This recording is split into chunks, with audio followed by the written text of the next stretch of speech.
Assalamualaikum dan salam sejahtera semua. Hai semua, apa kabar? Sehat? Jadi hari ini Niza akan buat satu reaction pasal kapal selam rakitan pertama di Indonesia. Wow guys, ini adalah kapal selam rakitan pertama di Indonesia. Walaupun Niza tidak paham apa itu rakitan, coba kamu komen apa maksud rakitan di bawah. Jadi tanpa buang-buang waktu, ayo kita mulakan reaksi ini. Di tengah pandemi corona, ada kabar gembira untuk kita semua. Keberhasilan pembangunan kapal selam Alugoro menjadikan Indonesia menjadi satu-satunya negara di kawasan Asia Tenggara yang mampu membangun kapal selam. Hal ini pun Wow guys, Indonesia satu-satunya negara pertama yang mampu membuat kapal selam. Hebat guys, mantul. menjadi salah satu tonggak dimulainya kemandirian Indonesia dalam produksi alat utama sistem senjata atau alutsista khususnya kapal selam. Lantas apa saja tahapan yang telah dilalui dalam uji kapal selam pertama rakitan Indonesia akan kami ulas untuk Anda dalam menguak kapal selam pertama rakitan Indonesia. Rakitan itu Berbagai apa? tahap uji coba satu demi satu sukses dilakukan dalam pembuatan kapal selam Alugoro buatan PT PAL Indonesia yang diproduksi dengan skema transfer teknologi dengan Korea Selatan. Dalam hal ini bekerja sama dengan Daewoo Shipbuilding and Marine Engineering atau DSME. Nah, prestasi pembangunan kapal selam Alugoro tentu saja merupakan investasi jangka panjang negara dalam memiliki penguasaan teknologi tertinggi alutsista laut yaitu kapal selam. Wow. Kapal selam Alugoro merupakan kapal selam pertama karya anak bangsa yang merupakan kapal ketiga dari kontrak pengadaan kapal selam Batch 1 yang dibangun secara joint section di PAL dan mendapatkan predikat zero defect alias tanpa cacat. Bahkan predikat zero defect ini diakui langsung oleh tim dari DSME Korea Selatan. Wow guys. Kapal selam pertama rakitan Indonesia yang memiliki panjang 61,3 meter itu mampu bergerak dengan kecepatan 21 knot ketika di bawah air dan 12 knot ini ketika berada di permukaan dan ini mampu membawa 40 kru. Untuk kemampuan jelajah, kapal selam Alugoro ini mampu bergerak selama 50 hari. Kapal selam itu bahkan didesain dengan lifetime hingga mencapai 30 tahun. Nah, kapal selam ketiga yang bernama KRI Alugoro memiliki perbedaan dengan dua kapal selam sebelumnya yang dibuat di Korea Selatan. Salah satunya adalah teknologi baru dan canggih yang mampu mengatasi peperangan di bawah permukaan laut.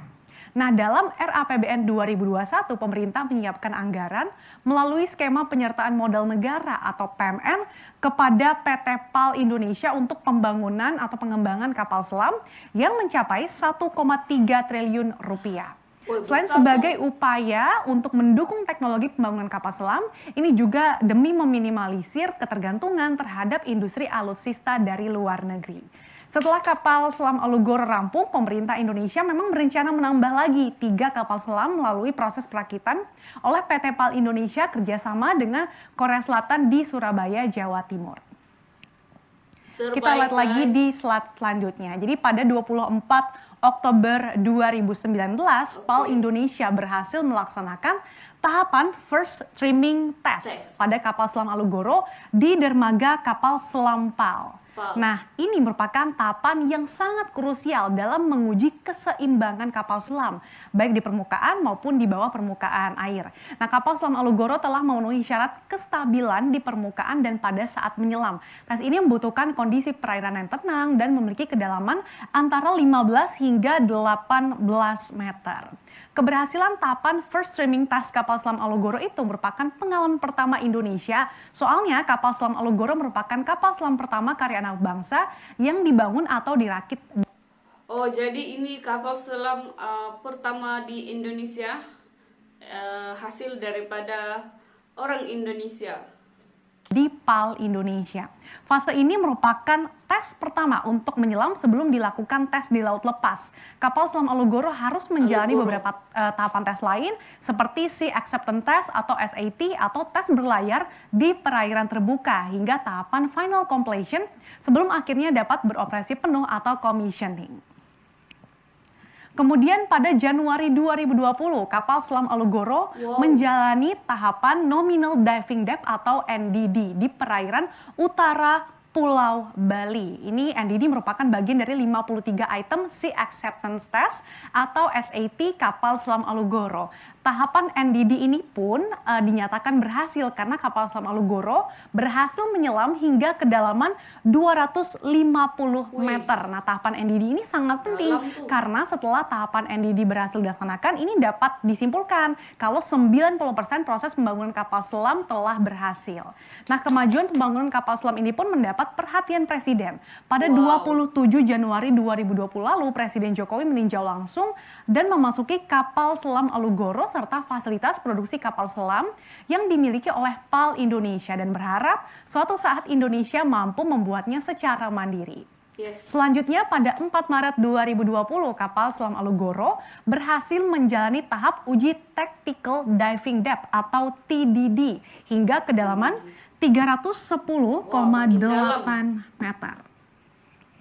Nah, tahap TDD ini krusial untuk uji kekedapan kapal karena merupakan tes kedalaman taktis bagi sebuah kapal selam ini pada kedalaman di bawah layer laut yang sulit dideteksi oleh kapal atas air.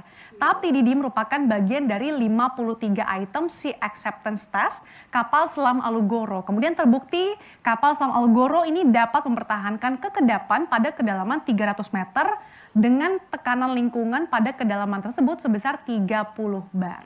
Kita lihat lagi tahapan selanjutnya. Pada 30 Juli 2020, kapal selam Alugoro sukses menyelesaikan pengerjaan dry docking di Graving Dock Irian PAL Indonesia. Nah, selanjutnya setelah proses supply di logistik di dermaga kapal selam PAL, kapal selam Alugoro menyusuri Selat Madura, Laut Jawa dan sempat menuju perairan Banyuwangi untuk menjalani fase lanjutan yaitu Sea Acceptance Test atau SAT. Kapal selam Alugoro menjalani dry docking selama 7 hari untuk pembersihan badan bawah garis air. Nah, dengan kondisi yang bersih diharapkan dicapai hasil yang optimal untuk pelaksanaan fase lanjutan SAT yang salah satunya adalah pelaksanaan indiscretion rate. Nah, kecepatan dry docking kapal selam Alugoro dilakukan dengan efisiensi pada pemakaian ulang fasilitas dock block yang sebelumnya digunakan docking kapal selam Nagapasa Class. Adapun setelah melewati proses pengujian, kapal selam Alugoro akan diserahkan kepada Kementerian Pertahanan untuk digunakan oleh TNI Angkatan Laut pada Desember 2020 mendatang. Nah, kemajuan ini tentu saja menunjukkan bahwa nyatanya Indonesia juga mampu kok untuk memperkuat pertahanan lautnya dengan produksi kapal selam di dalam negeri.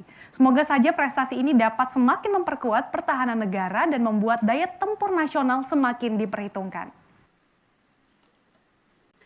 Jadi guys, itu dia kapal selam pertama buatan Indonesia yang mana dihasilkan bersama dengan kerjasama dengan Korea dan satu-satunya negara Asia Tenggara yang pertama membuat kapal selam. Wah, mantul guys. Ini sesuatu yang sangat-sangat membanggakan bagi negara Indonesia walaupun kapal selam ini dibuat di Korea bersama dengan syarikat kapal selam di sana. Tetapi satu hari nanti pasti Indonesia boleh membuat kapal selam secara langsung di dalam negara sendiri. Apapun kapal selam ini memang sesuatu kemudahan ataupun alat senjata yang sangat penting untuk tentera laut, tidak kira di mana-mana negara sekalipun. Dan sesiapa yang mempunyai kapal selam ni, negara mana yang mempunyai kapal selam ni kira memang sangat-sangat terbaik. Dan kita harap kapal selam yang ada di setiap negara mampu menjaga perairan di dalam kita punya negara. So guys, itu saja daripada Niza. Thank you tengok reaction daripada Niza. Jumpa lagi. Jangan lupa subscribe. Bye bye.